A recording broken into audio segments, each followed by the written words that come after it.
問兩位嘉賓點解會咁樣咧？嗱，因為咧其實英超咧基本上咧就大局已定嘅咁樣，其實冇咩嘢好講啦咁樣。咁不如咧問下啲更加為到足球界默默付出嘅人啦。好開心今日咧邀請咗兩位嘅訪問嘉賓，煩你介紹下自己啊。好，hello，喂，咁咧我就係得個講字嘅阿勤啊，西勤啊，咁啊喺我隔離就係我好拍檔啦。Hello，我係0號仔 Freddy 啊。係啦，咁多謝兩位啦咁樣。咁有啲觀眾咧就當然第一個問題就問：喂，點解揾你哋啊？就係事緣咧喺好耐之前咧，咁就小弟咧就邀請咗咧女子足球天地嘅版主 William 啊嘛，係咪啊？係啊，冇錯啊。William 咧就係都做咗好似4-5年啦，冇記錯，就係喺香港本地嘅一啲女子足球賽啦。咁啊不停提供一個 YouTube 嘅直播啦，咁就可以俾大家接觸更加多咧本地嘅女子足球賽事啦。係啦，所以咧因緣際會，我見到喺嗰個描述欄或者個主題度咧出現咗一個人叫做咩 Freddy 0號仔啦咁樣。咁於是咧，小弟係啦，好似好奇心嘅情況底下咧，就問下，咁得意啊！嗱，本身咧講波嘅人咧已經好少啦，咁仲要講女子足球喎咁樣。咁根據我問阿 William 咧，佢又話咧，大家都係為咗興趣出發嘅啫咁樣。哇，為興趣出發嘅事情咧，其實先往往咧最有熱心嘅。咁於是咧，我就想問下一班即係好有心啊，為到香港足球去默默貢獻喺唔同崗位貢獻嘅人啊咁樣。咁所以咧，第一個問題咧就想問阿 Freddy 咧。你點識 William 啊？嗱，呢個事情就應該係要講翻上季。其實咧，阿勤當時都喺度，不過我唔記得佢有冇印象。因為上年咧就係足總杯女子足總杯嘅決賽，應該冇記錯都係傑志對人足社噶啦，即係前車路士啊。上季好似未改名嘅，係啦，仲未改名嘅。係啦，冇錯啦。咁嗰場咧，我哋就去睇波。咁但係咧喺看台嘅喺睇波嘅過程中，我就睄到看台點解有人揸住個 cam 喺度影緊嘅咧？攞個電話，跟住咧我就即刻上去 YouTube search 下邊個直緊播咧。原來咧就係女子足球天地。咁其實嗰刻我先正式咧，即係留意到佢嘅 channel 嘅。佢攞電話嚟做直播，即係佢拍緊。我意思係佢即係做拍緊啦。佢有用 cam 啦、電話嚟。總之我見佢成 set 嘢喺度做緊直播啦。咁我就心諗好似冇電視台做緊直播喎。咁我就喺度揾下到底係邊個人做直播，所以就留意到佢嘅 channel，跟住就撩佢啦。係啦，跟住就去到今季有一日就想睇本地嘅女子足球，係啦。跟住咧，因為嗰日本身有另一個朋友話想去，係啦。咁所以咧就既然都去開現場啦，咁我不如即係喺 message 下佢，問下 William，即係問我真係未知佢係 William 添。我問下，我哋係我係一個即係講開波的人啦，咁我有興趣你哋會唔會有興趣一個合作咁樣？跟住我就話不如現場見一見。咁因為嗰日咁啱佢又有直播，咁所以咧我去睇波之餘咧，順便認識咗佢啦。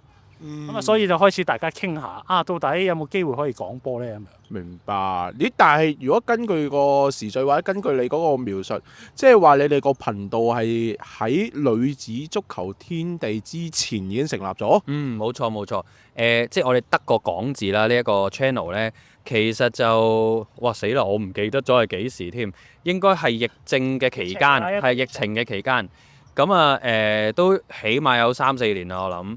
咁就嗰陣時咧就試完啦，講翻我哋嘅來歷啦，即係我哋本來咧係做緊一個叫做體育口述影像嘅服務形式嘅，即係我同阿 Freddy 啦。咁呢一個口述影像服務咧就係喺疫症嘅時間咧就出現咗一個訓練。咁佢咧我哋就係第一屆嘅畢業生。咁當時咧即係呢個咧就冇真係 fact check 過嘅，但係咧就以我哋所知啦，就係冇真係有咁樣 training 出嚟嘅口述影像員喺香港關於體育方面。但係當然知道咧，就係電影啊同埋有舞台嘅口述影像員咧，就有另外2個嘅失明人協會咧有去搞嘅。咁但係我哋呢一個咧就係第3個嘅協會咧去搞嘅一個口述影像服務，係同體育相關。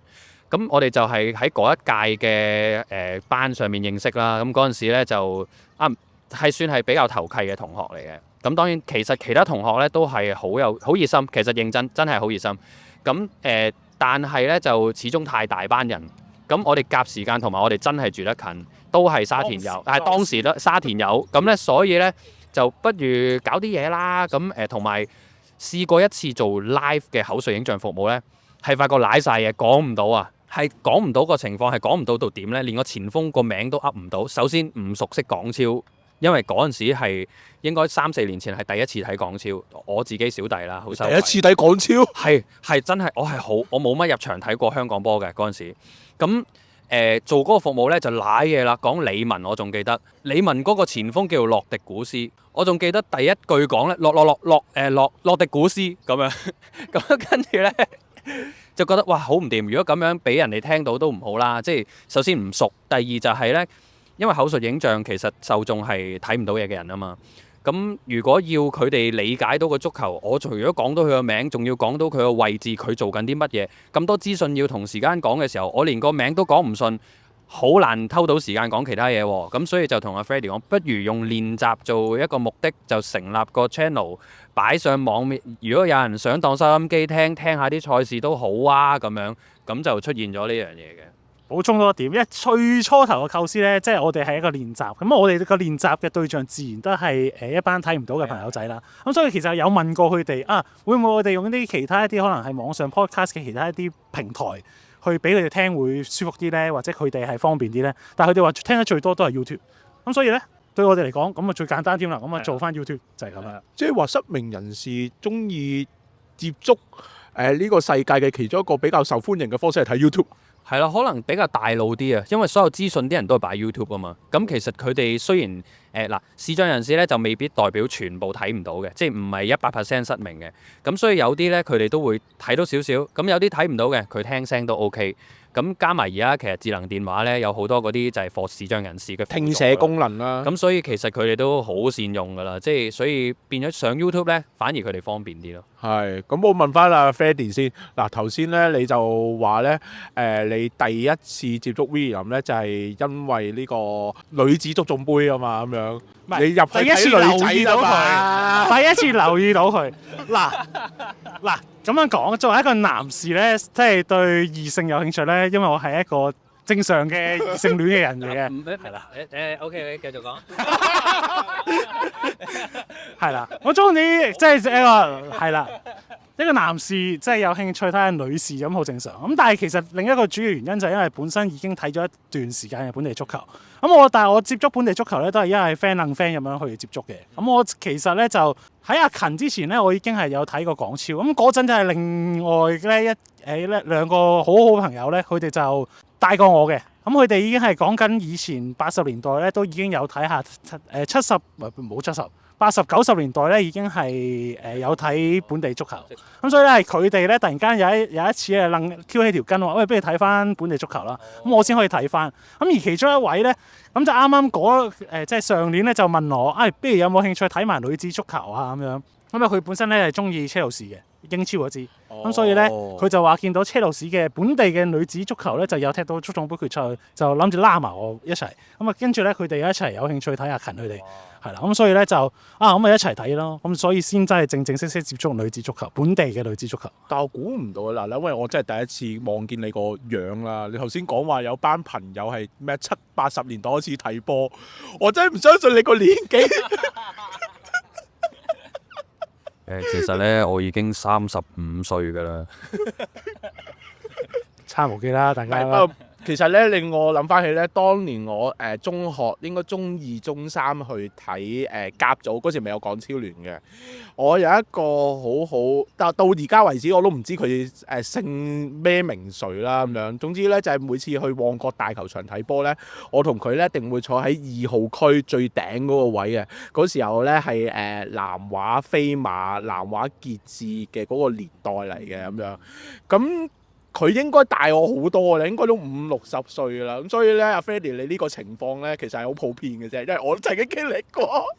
係啊，即係足球就無分年紀國界，即係中意睇波咧，即係總會吹到水。特別係即係睇現場本地波咧，即係啲 uncle 啊，特別多激情喺度噶嘛。係啊，真係呢個可以同大家講過，有一位叫 Peter 哥嘅人士咧，而家喺港超依然都係好活躍嘅。佢係一個好熱情嘅球迷，好斯文嘅四眼叔叔。咁佢係熱情到點呢？我哋好記得就係港隊第100場係阿輝嘅第100場上陣，佢特登印咗一啲葉鴻輝嘅日曆出嚟。派俾現場嘅觀眾，免費派花，免費派俾其他球迷。哇！佢好熱心，整得好靚㗎。嗰一場係阿輝第100場上陣為港隊。咁佢就係默默咁樣，即係完咗場喺度，即係我哋都會同啲球員去接觸嘅。咁佢就同我哋就溝通，就送俾你啊呢個咁樣。我哋嗰下係好 surprise， 有咁熱心嘅球迷咯，其實。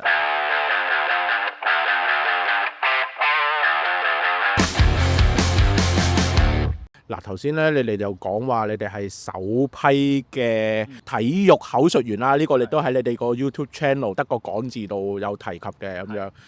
頭先你就話冇 fact check 過啦，你唔知有冇 fact check 過啦，因為咧，我覺得呢個terms 咧或者呢個稱呼咧，其實咧就好似嗰啲豬肉佬咧改咗名做咩啊？肉類切割員咁樣。你哋做緊啲嘢明明就係好似以前70、80年代收音機年代啲咩何鑑江啊、林尚義啊喺度講波嘅一個講波佬嚟啫嘛咁樣。其實你哋都唔係首批㗎啦，係咪咧？其實咧你問到呢個問題咧，我哋先至真係去諗。如果話首批咧，真係叫做咁樣讀個 course 出嚟咧，可能係。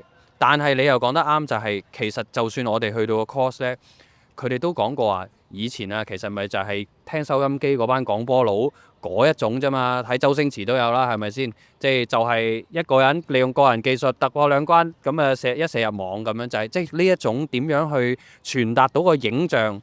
係個主要目的啦。咁但係當然去到咁緊密咧，去同啲視障人士可以有 feedback 嘅形式咧，咁相信我哋就係有一個咁樣嘅系統咯。另外再補充啦，因為其實就呢個我哋呢個叫開聲睇嘅口述影像嘅計劃，就不單止係足球嘅，因為其實我哋除咗足球之外，都仲有好多其他嘅運動都嘗試。因為我哋本身即係呢個計劃成立出嚟咧，想培訓我哋咧，就係希望。即係除咗足球之外咧，就唔同嘅運動都可以帶到俾視障嘅朋友去享受。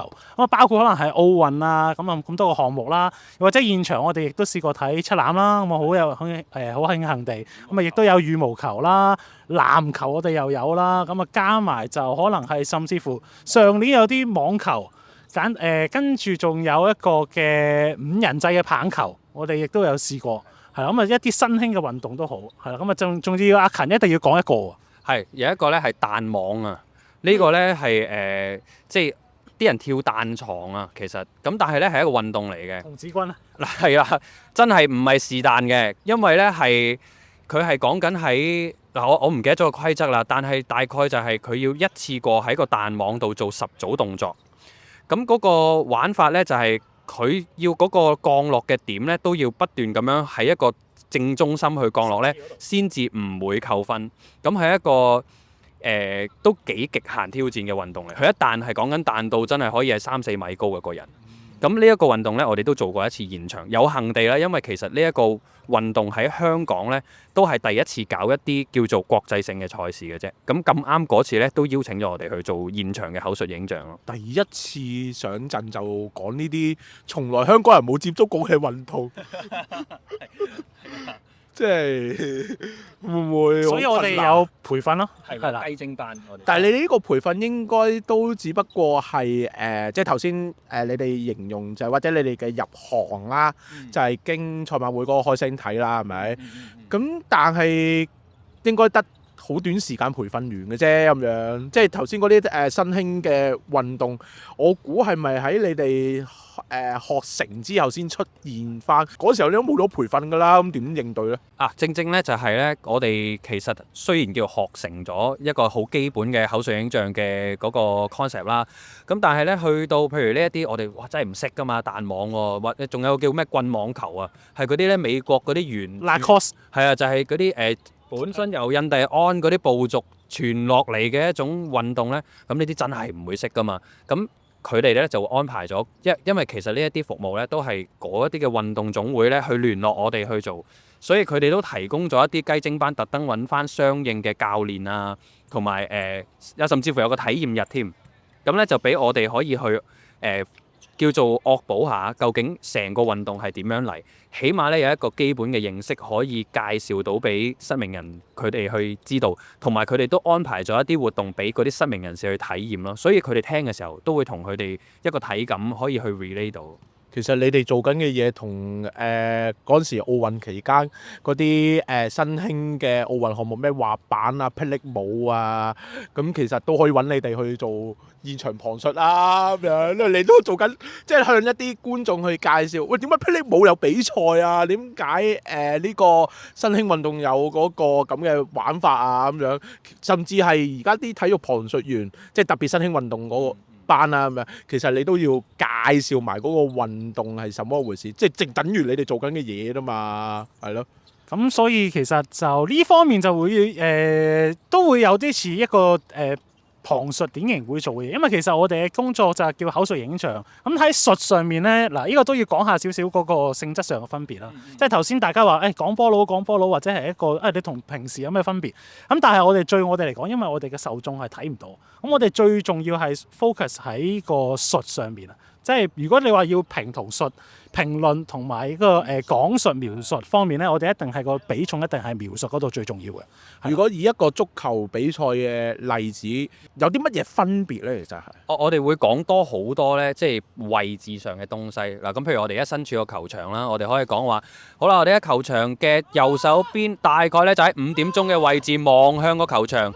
咁啊，而家喺我哋12點鐘咧，就有一個綠色衫嘅人大嗌緊啦。但係咧，我哋都講翻場波先。咁啊，左邊咧就會係黃衫白褲，左攻右嘅就會係呢個主隊。咁啊，作客咧就會係右攻左，咁啊藍衫黑褲加埋一啲雜色嘅客隊啊。咁啊，呢個時候咧就係由客隊去開波，咁啊紫色衫嘅球員咧喺中場中圈嘅中心度咧準備開波，望住佢嘅隊友啦。但係啱啱咧場邊嘅一啲大叫咧，令到佢哋都忍唔住笑，未企翻穩個陣腳啊！咁啊，我哋就會盡量描述個大畫面同埋發生緊嘅事啦。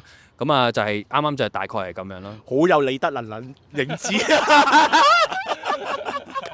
因為佢講波咧係咁樣嘅，望熒幕左攻右係邊個？熒幕右攻左啦咁樣，而有啲時候咧，有啲評述員咧，佢係冇講呢啲嘢嘅，甚至係因為有一個朋友咧叫做江少咧，佢個師傅叫何鑑江，咁佢話咧一個標準嘅講波佬咧，其中一個點為之成功嘅標準咧，就係嗰個觀眾咧眯埋眼啊，都能夠想像到嗰個畫面。我喺你身上真係完全感受得到，同埋一種好真係好想有嗰種嘅旁述，或者係真係有嗰種嘅描述喺個睇波嘅時候出現翻咯咁樣。